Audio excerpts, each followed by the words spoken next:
Okay, hi everyone, and here we are at program number 91.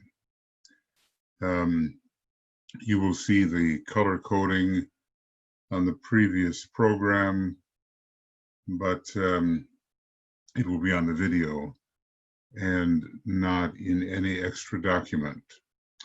Well, here we are in October 1949, and Alice Bailey passed over in December. So we're just 2 weeks, rather 2 months away from her passing, roughly considered, and we're dealing now with ashramic adjustment to exoteric living. Okay. We have come to another point in our study of this subject. This concerns one of the most difficult problems confronting the masters at this time. It presents also an unique problem to the Christ. Okay.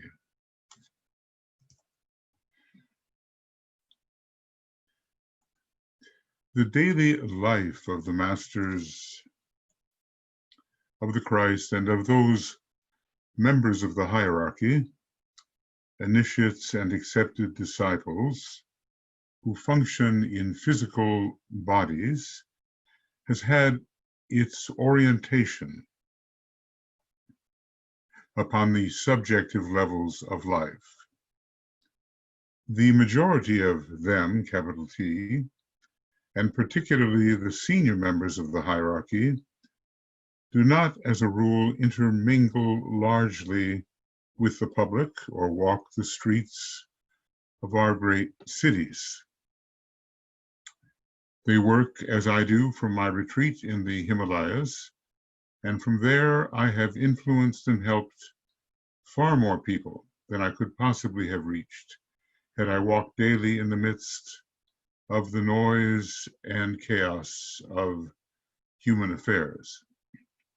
I lead a normal and I believe useful life as the senior executive in a large lamasery, but my main work has lain elsewhere, widespread in the world of men. I reach this vast number of human beings through the medium of the books which I have written, through the groups which I have started and impulsed, such as Men of Goodwill and the Triangles, and through my disciples who talk and spread the truth as I have sought to present it. Okay, so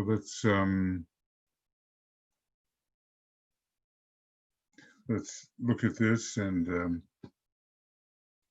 make it a little more available as DK describes the life he leads, and probably unsuspected by many who are in or were in that lamasery. Was it Tashi Lumpo? Something like that.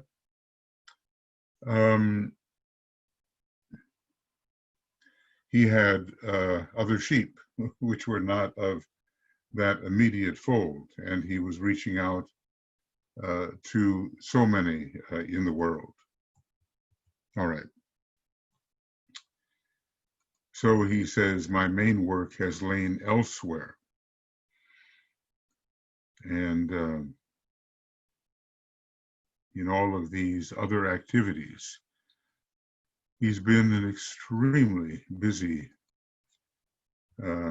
individual.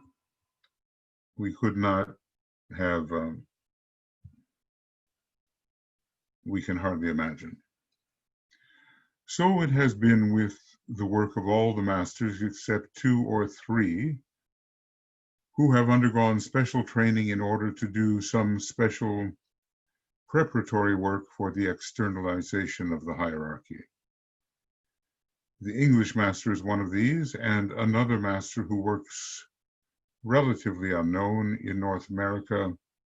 I have referred to him as the Master P, though that is not in reality his initial. I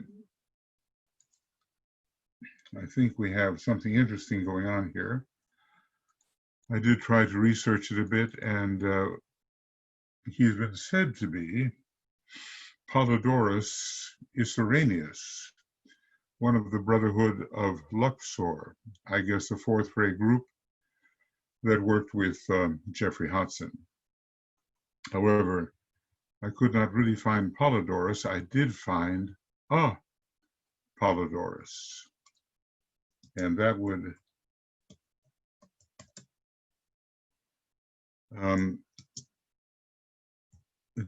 bring Apollodorus, yes. Are there two P's? Let's see. I'll try to look this up very quickly. No. Let's see here.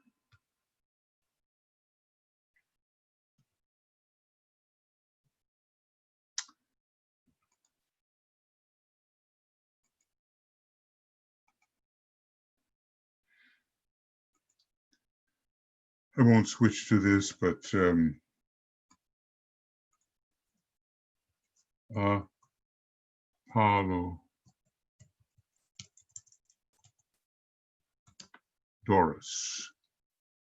Apollodorus of Athens, Apollodorus of Damascus, and there do seem to be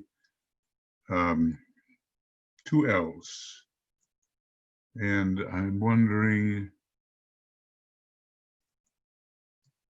there seem to be two L's here, and let's see.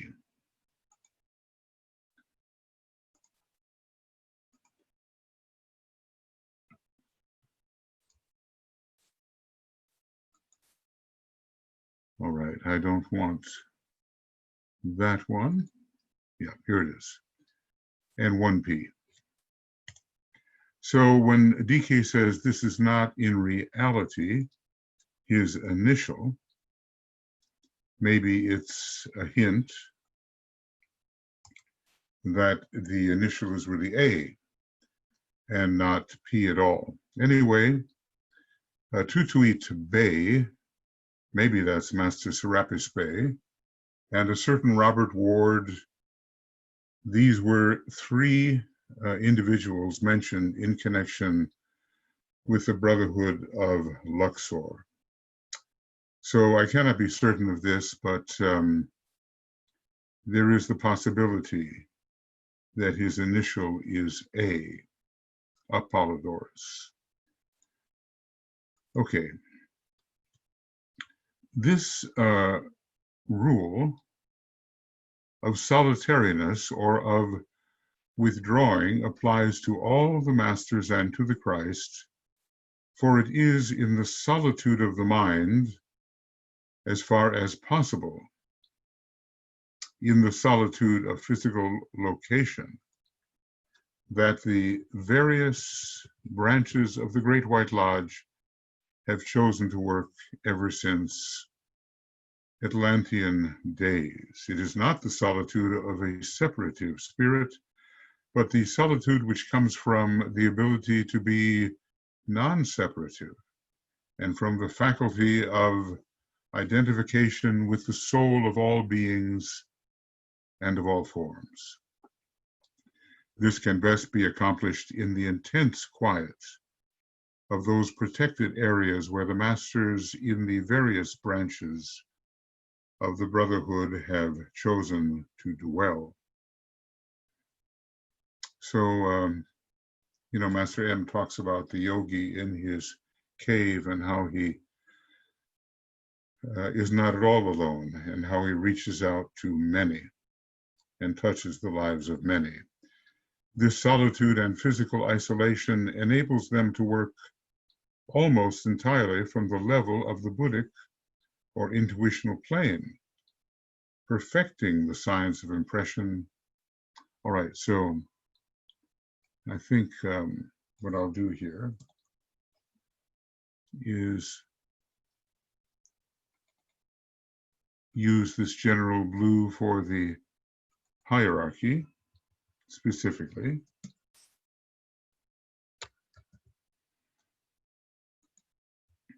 and then go to the next. This solitude and, excuse me, physical isolation enables them to work almost entirely from the level of the Buddhic or intuitional plane, perfecting the science of impression, influencing and working through those minds which are susceptible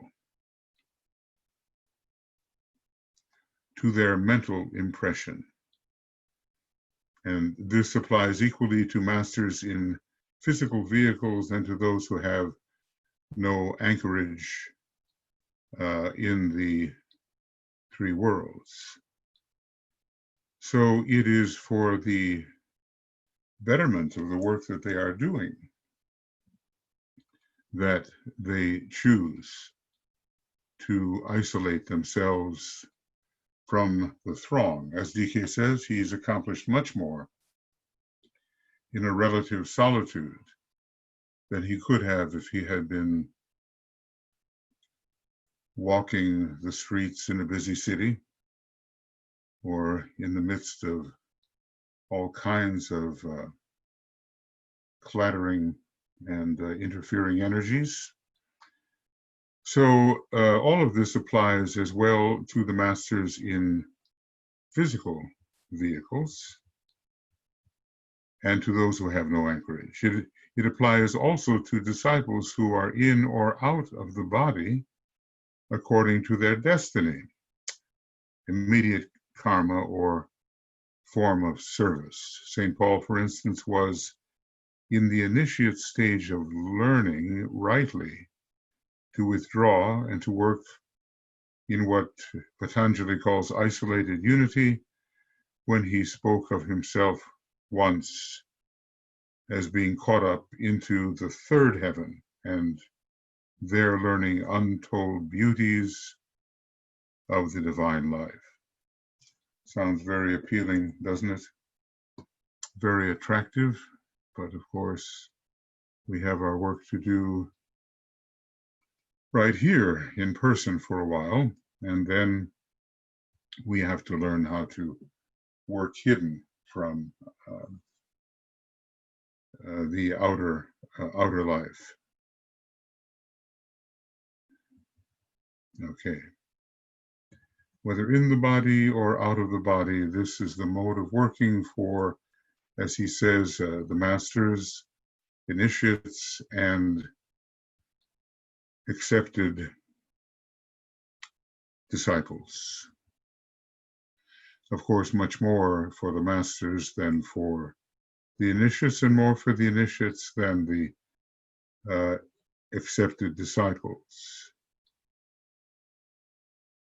A solitude that comes from the ability to be non-separative.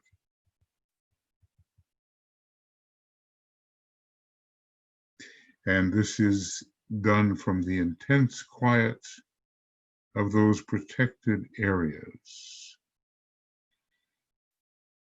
in the various branches of the Brotherhood, where the masters in the various branches of the Brotherhood have chosen to dwell.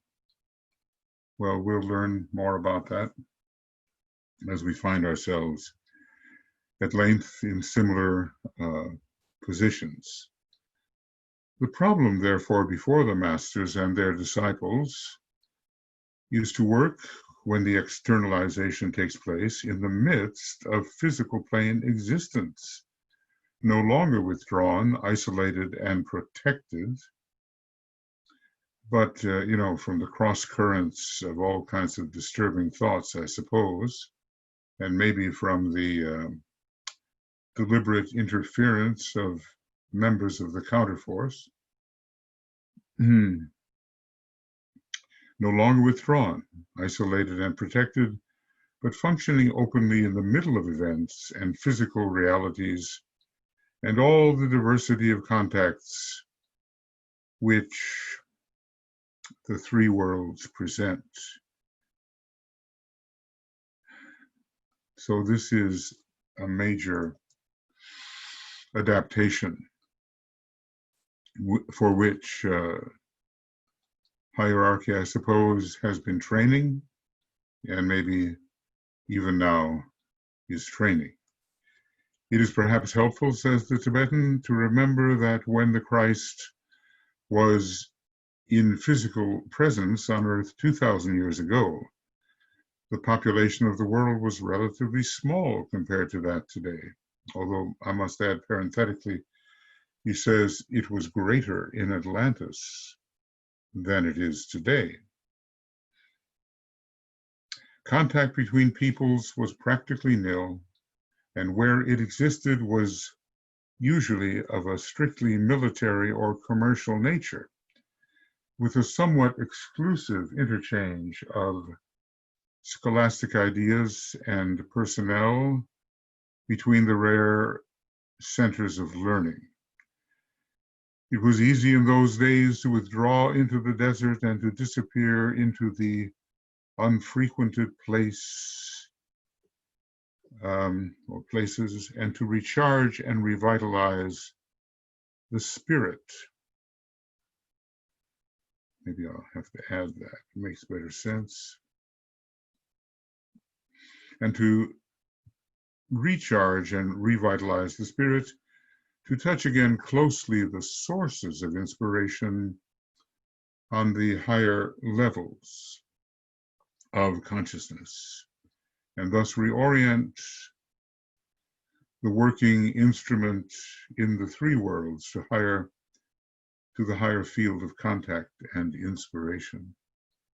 Much of this can be noted in the gospel story of the life of the Christ and of the Master Jesus.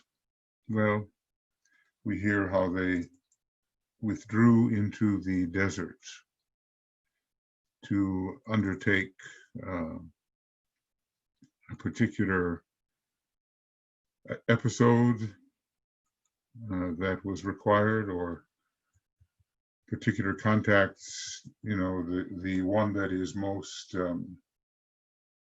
well known perhaps is the withdrawal of Jesus, but the Christ infusing him into the desert to face the three temptations.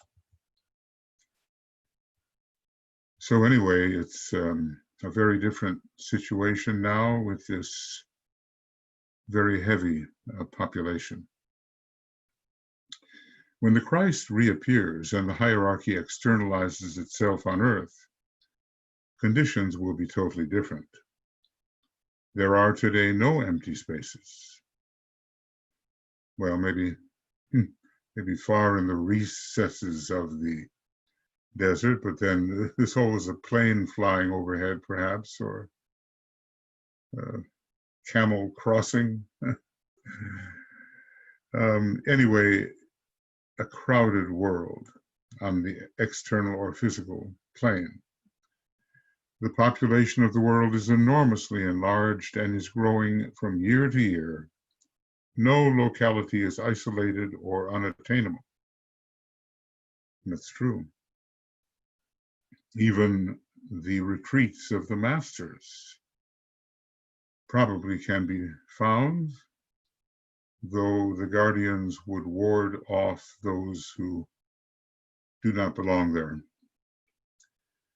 No locality is isolated or unattainable. The jungles are open territory to the explorer and to the numerous commercial agents. Vast cities cover the planet, and oceans are traversed by multitudes of ships. The airways of the world are traveled by millions of passengers annually.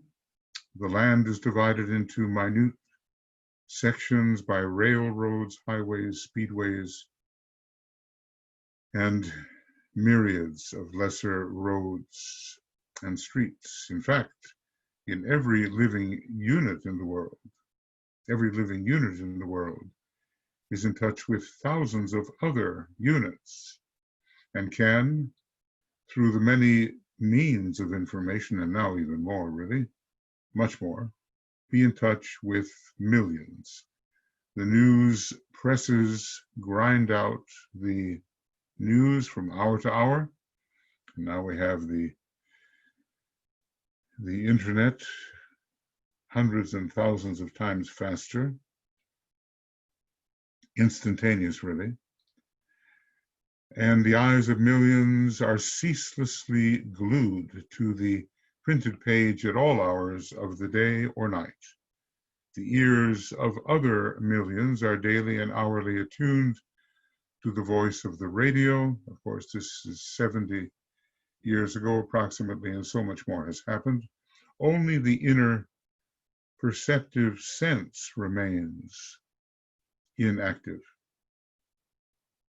For only advanced humanity lives constantly in touch with the world of spiritual perception and intention. A very different world, and one we can judge in which it is very difficult to achieve the necessary solitude, or at least the helpful, salutary solitude which promotes inner contact.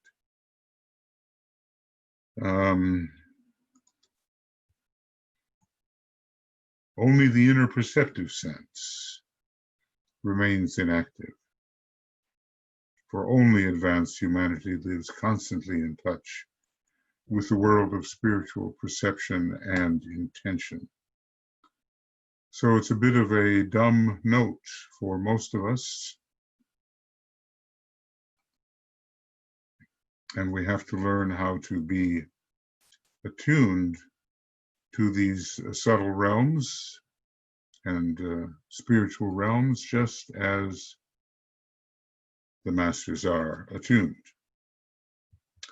The conditions, therefore, says the Tibetan, confronting the hierarchy, constitute a serious and drastic problem. As far as we can, we will attempt to consider these conditions, for some understanding of the problem is necessary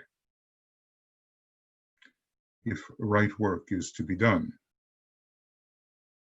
It's interesting that this is an obstacle. It's such a apparently external thing that is interrupting or possibly compromising the kind of contact that they would have in the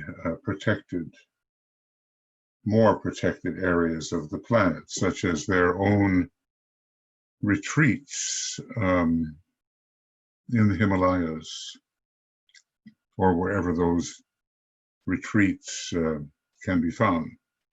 But the ones we read about are in the Himalayas. Okay. Necessarily, the problem is one of a change in the orientation of perception, but not necessarily in modes of living or in any definitely physical plane adjustments. Well, you know, we have what's called the sanctified normality of the initiate or even of the master, and they don't want to appear strange or weird or outlandish. They want to demonstrate that what they are in all normality, in an ordinary sense, is what human beings can achieve if they care enough and really work at it. Hierarchical orientation has for some centuries been one of a very strict internal consolidation. Maybe this is, you know, the interior work of preparation. And Master DK, we remember, says he will be involved after his work with Alice Bailey is over in this internal reorganization. So for some centuries, a very strict internal consolidation has been going on. within hierarchy in order that the magnetic aura of the hierarchy may unfailingly respond to impression from Shambhala, and also be of so potent a nature that it can form a protective screen around the human family, the guardian wall. I guess it's called by many names, and people who are working specifically on the externalization are singled out for protection because they are certainly the targets of the counterforce. Protective work is going on, and contact with Shambhala aids the hierarchy in performing it. Forget not that the nature of the protective service which the masters have assumed on behalf of mankind, standing between humanity and the emanations and influences and the magnetic aura of the Black Lodge. So this is indeed the guardian wall. And somewhere DK talks about it like a wall of unshatterable steel.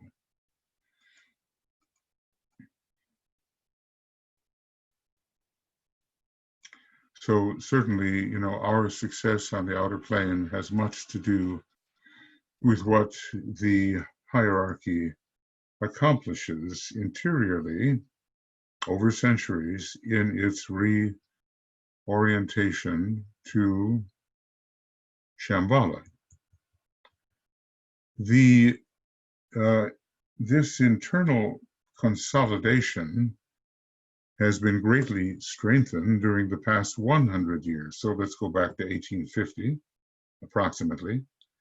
Because of this, and because of the resultant clarity of impression and of the potent outgoing influence, the plan for humanity as a whole was imparted with emphasis to disciples in the ashrams, and by them was formulated clearly and presented to humanity. So there has been a clearer coming through of the divine plan into the consciousness of humanity.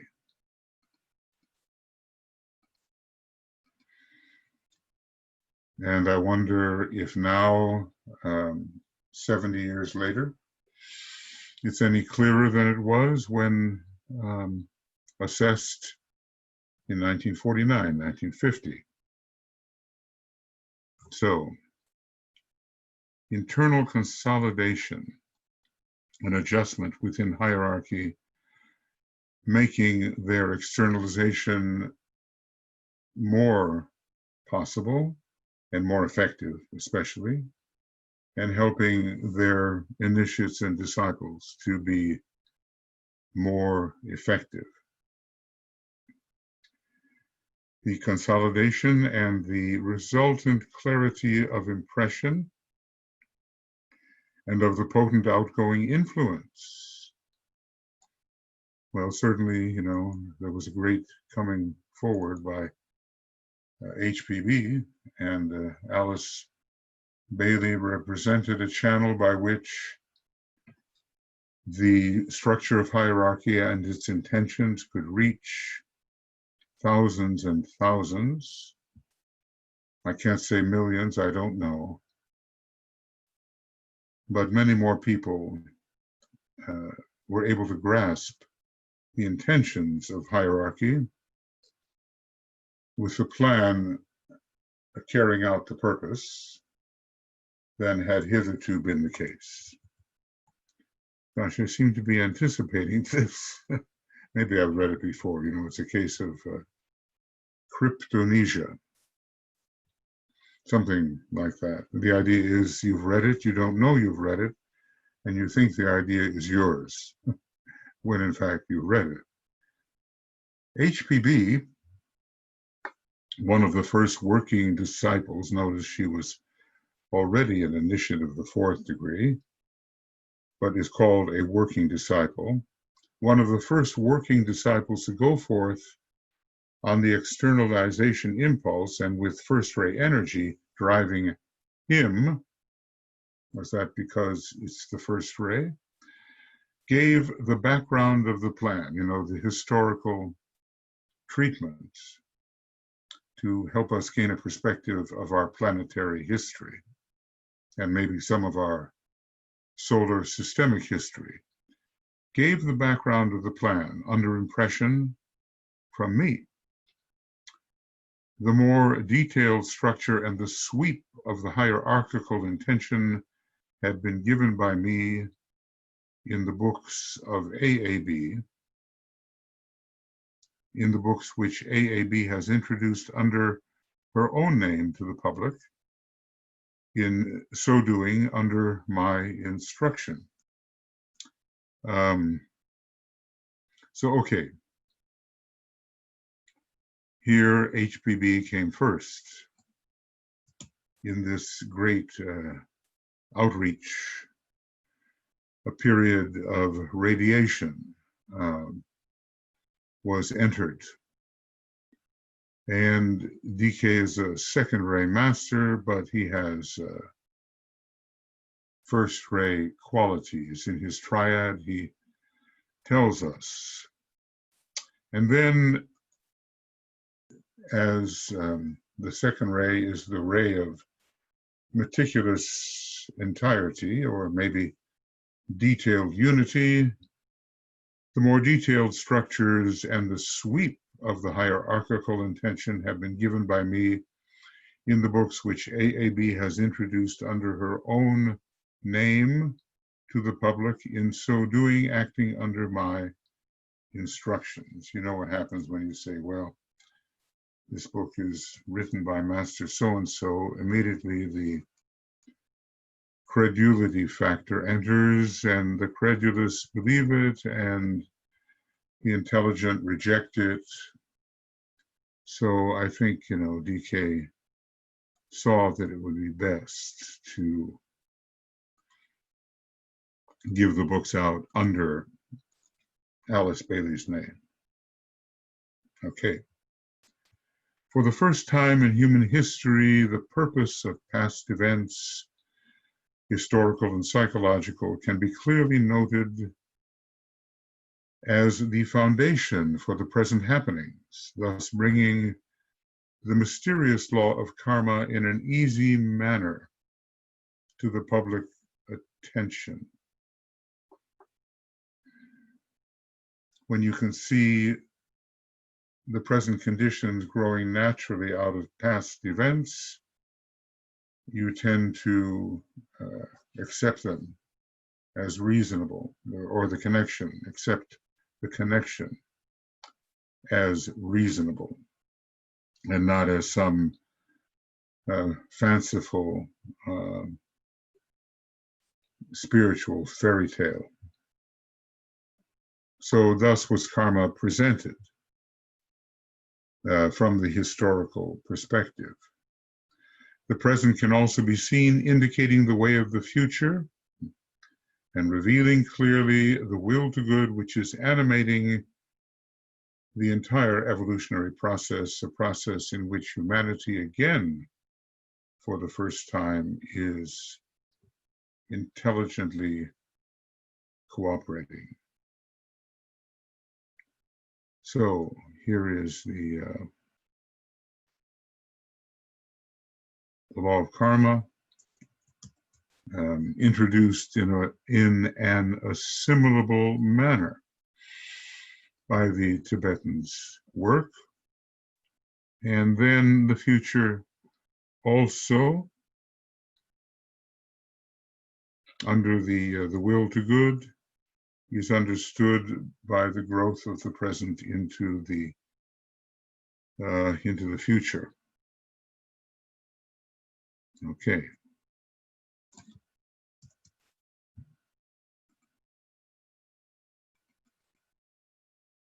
And I have to, continue to hit save, otherwise it doesn't take. All right. It is this cooperative participation, even if unconsciously rendered. This is a process in which humanity, again, for the first time, is cooperating. So every time I mention humanity, I kind of go green at first.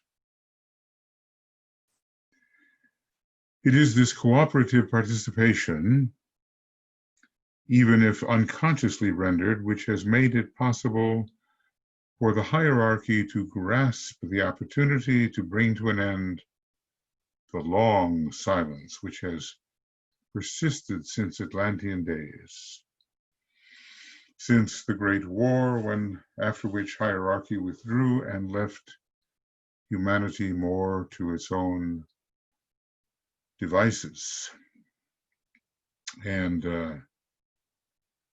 in a more responsible position. The masters can now begin to undertake to renew an ancient sharing of the secrets and to prepare humanity for a civilization which will be distinguished by a constant intellectual perception of the truth.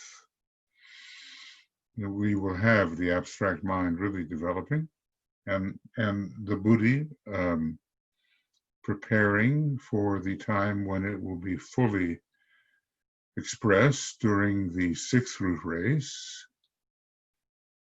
So to prepare humanity for a civilization which will be distinguished by constant intellectual perception of truth and which will cooperate with the externalized ashrams in the various parts of the world.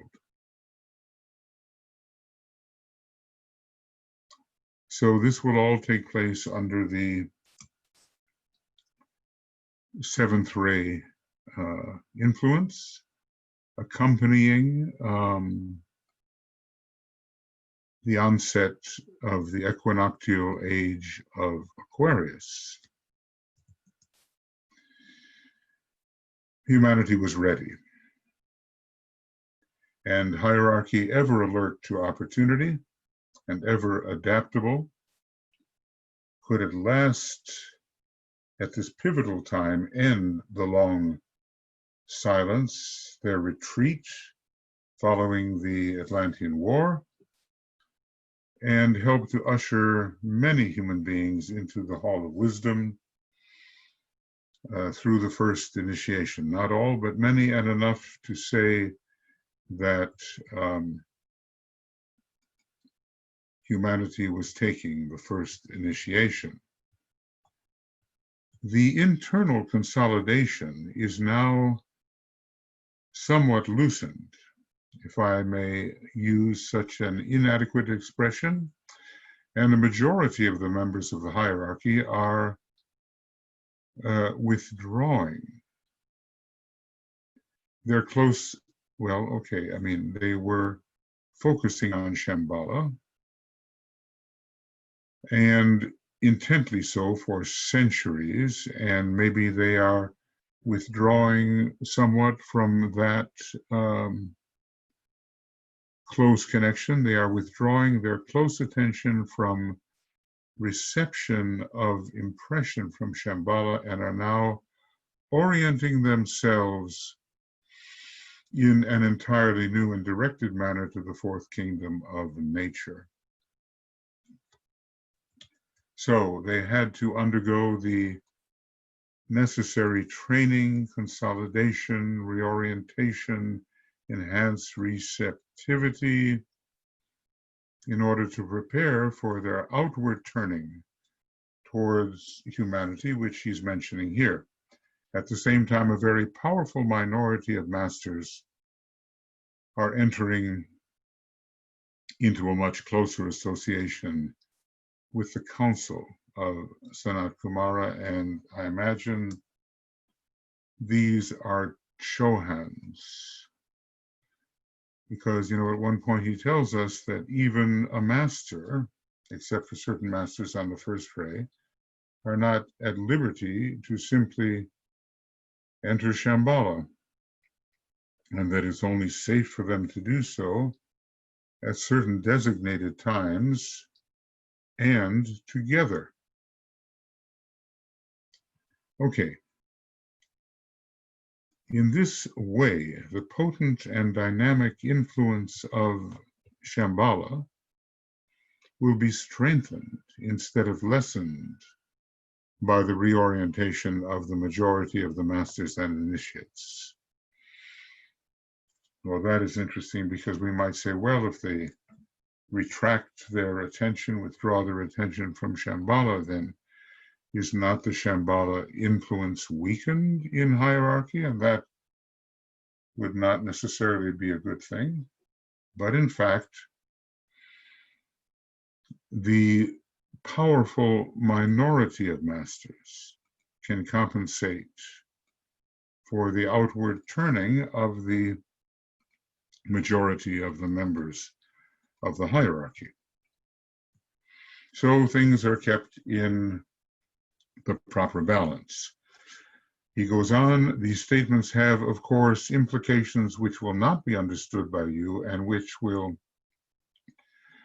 necessarily pass unnoticed. You will respond, however, to the realization that the minority, in renewed and closer contact with Shambhala, have to master the technique of relationship, I suppose, between Shambhala and hierarchy.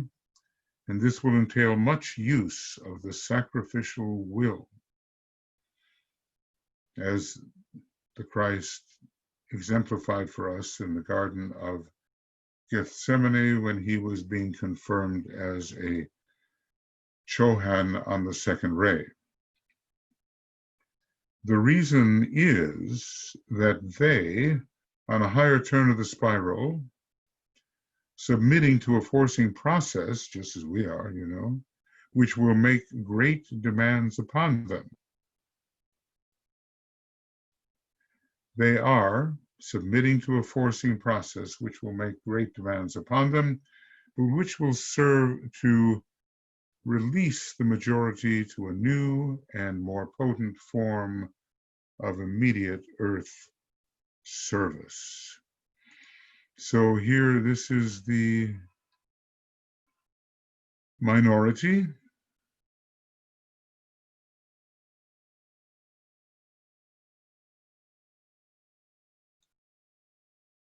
This is the minority that is undergoing a closer and more empowering relationship with Shambhala. There's no way to advance except through sacrifice, and this necessitates always the relinquishing of lesser desires and attractions to which we have been holding fast. So he goes on and says, in other words, a few of the masters and higher initiates are undergoing a special and applied stimulation and are undertaking work for which the united ashrams in their higher brackets have hitherto been responsible. So equal to the degree of initiation in the higher brackets, masters and higher initiates involved here. This subjects them to a great strain and forces them to use the will aspect of their divine natures in entirely new and unknown ways. They relinquish much in order to enable the entire hierarchy to give far more in radiance, guidance, and magnetic invocative strength than has ever before been the case. Well, these are deeply occult matters, and as DK said, we cannot be expected to understand them, but we know a great sacrifice of certain masters and initiates is making possible still greater effectiveness of the entire hierarchy. So we can ponder on this. We will not know what they are relinquishing, really.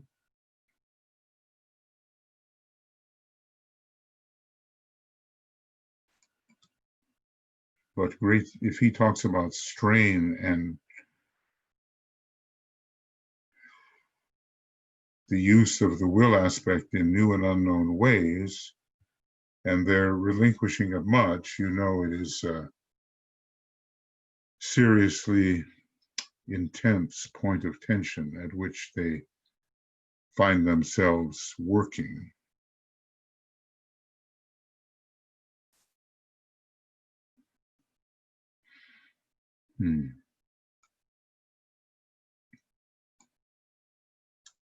DK hints at that which we will not understand, but perhaps higher initiates and even masters who may be reading between the lines in his material will say, yes, thus I know.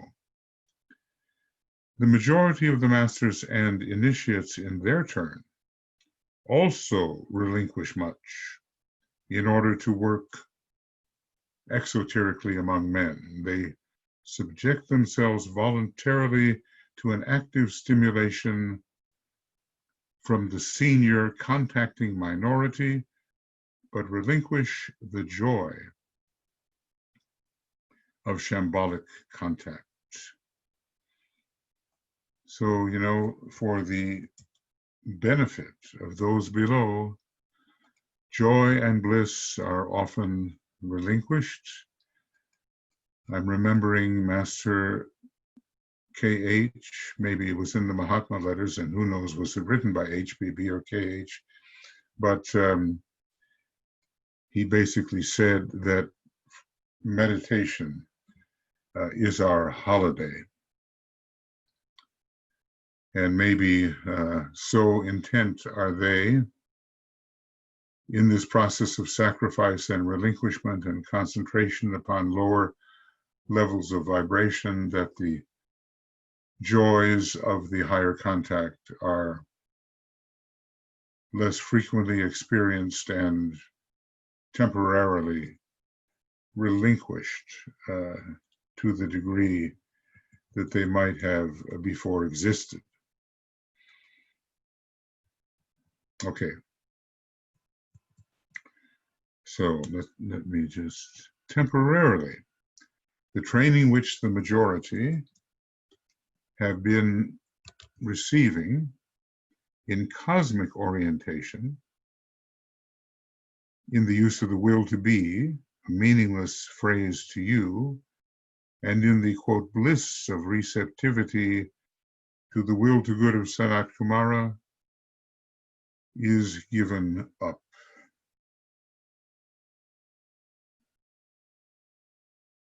So the contacting masters give up much for the sake of the majority of masters, and the majority of the masters give up much for the sake of those below, such as we are.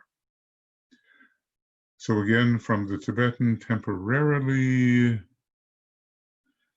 the training which the majority have been receiving in cosmic orientation, in the use of the will to be, interesting phrase, a meaningless phrase to you, he says, and in the bliss of receptivity to the will to good of Sanat Kumara is given up. The entire attitude of the group of masters, initiates, and disciples who are to be responsible for the externalization of the hierarchy and for the preparation for the reappearance of the Christ is focused upon the expert use of the science of contact. Well, these are the higher issues with which they are concerned and about which we have very little idea. But we do get the idea that some very ecstatic states are being temporarily relinquished because of the will to serve, the will to good, the love energy, which makes it irresistible, I suppose, to refuse to give up contact with the higher states. This time now, the science of contact. Okay.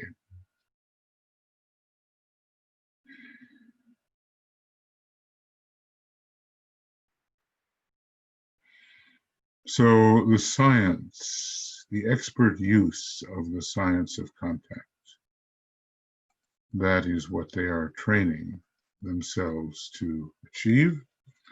This time the science is used upon a wide and telepathic scale with the souls of men and upon the technique of expressing spiritually the nature of isolated unity in the cities, jungles. Now he puts them in juxtaposition, which may be a little humorous because we city dwellers often think that they are nowhere near the jungle, but in fact, there are jungle-like qualities to the life of the city dweller. So this time the science is used upon a wide and telepathic scale with the souls of men and upon the technique of expressing spiritually the nature of isolated unity in the cities, jungles, and the massed inhabited areas of the earth. This involves, as you can well imagine, the use of an expert ability to remain untouched by the evil rampant upon the physical plane, and yet to remain in complete sympathetic and understanding contact with all humanity and with all events that affect humanity.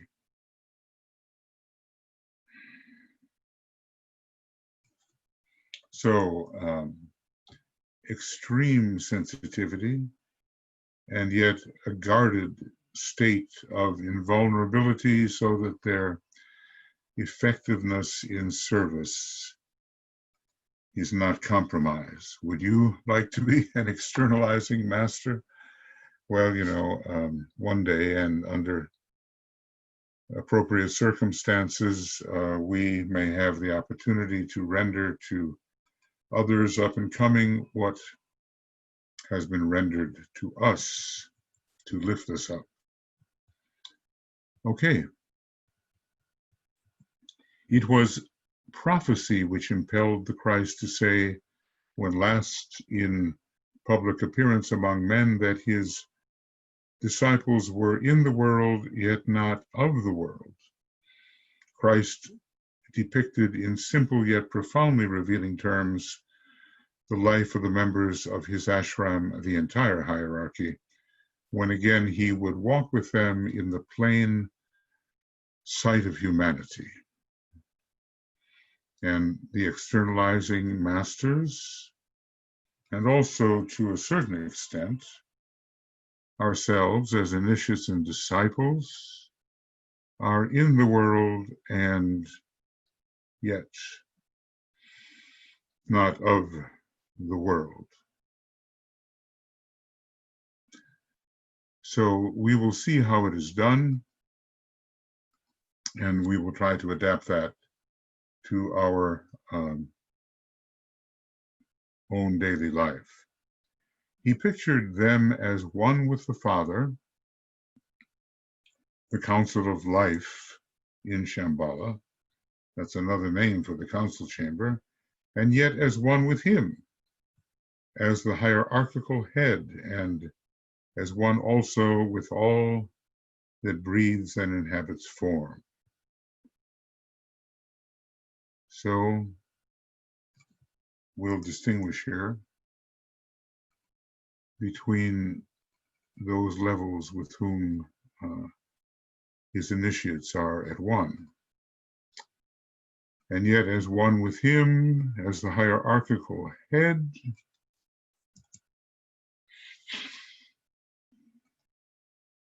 whose ashram is it anyway? It is Sanat Kumara's ashram, the hierarchy is. But in another way, it is the ashram of the Christ, because he is the not only the head, but one might say the heart of it, and also is one with all that lives and breathes. So the idea of form, humanity and the other forms are brought forward. That idea is brought forward here. Okay. In the world, yet not of the world.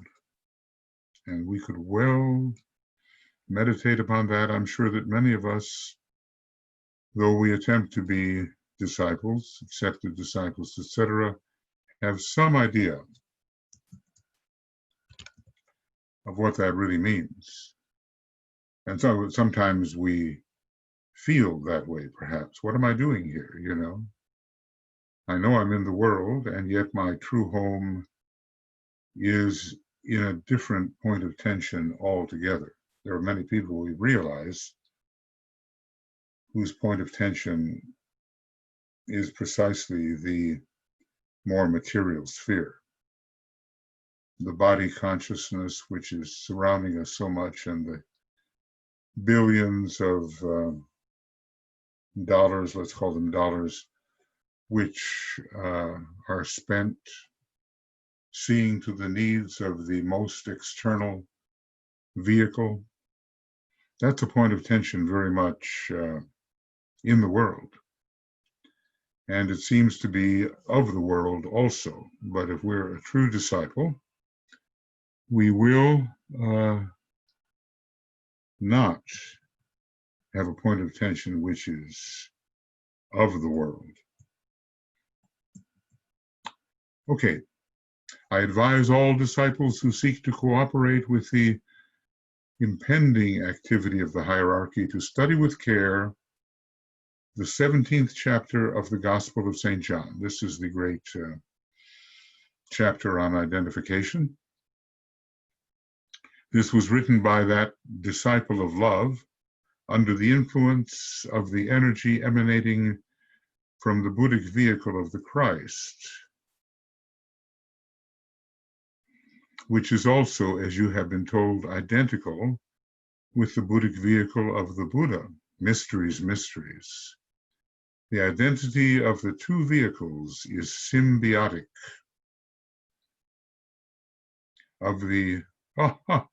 That's incorrect. Symbolic, but I might as well have said symbiotic. The identity of the two vehicles is symbolic of the entire teaching anent isolated unity and divine participation, which the masters in their ashrams are teaching. They're disciples of all grades these days as the first step, are teaching their disciples of all grades these days as the first step towards the externalization of their activities. I'm sorry for the misreading there. So once again, the identity of the two vehicles. I wondered how that did occur.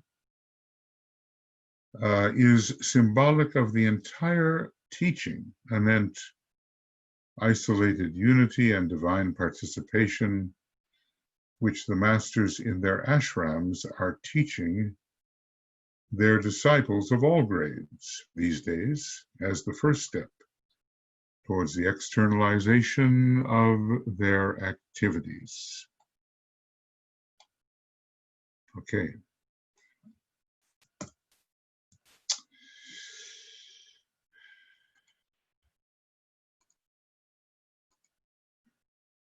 And want to make this a little bigger. I love the color, you know, it's just not so easy to see. But maybe with a brightened, I wonder, I'm going to try something. Well, I can't get it much brighter. It's kind of as bright as it goes.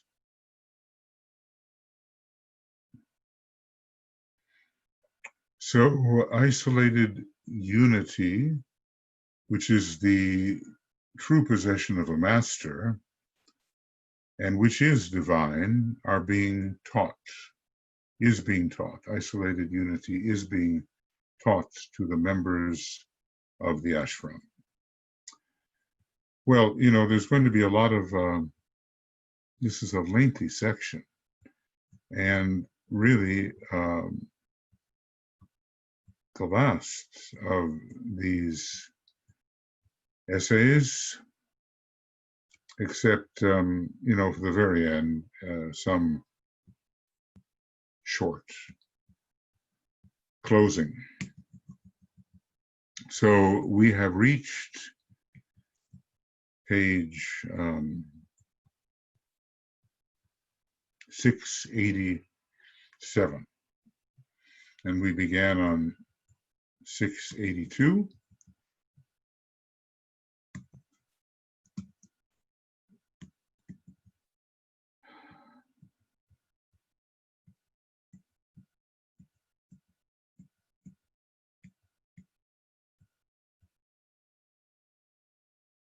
Yeah,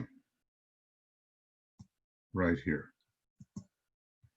So 687 is where we found ourselves finally.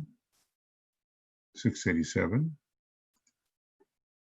And let's see if we can use the English keyboard here.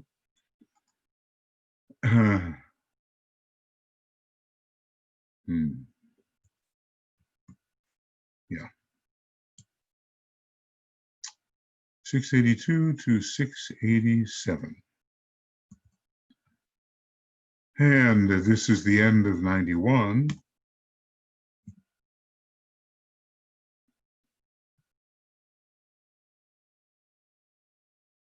No, I won't do that. I will do this other thing.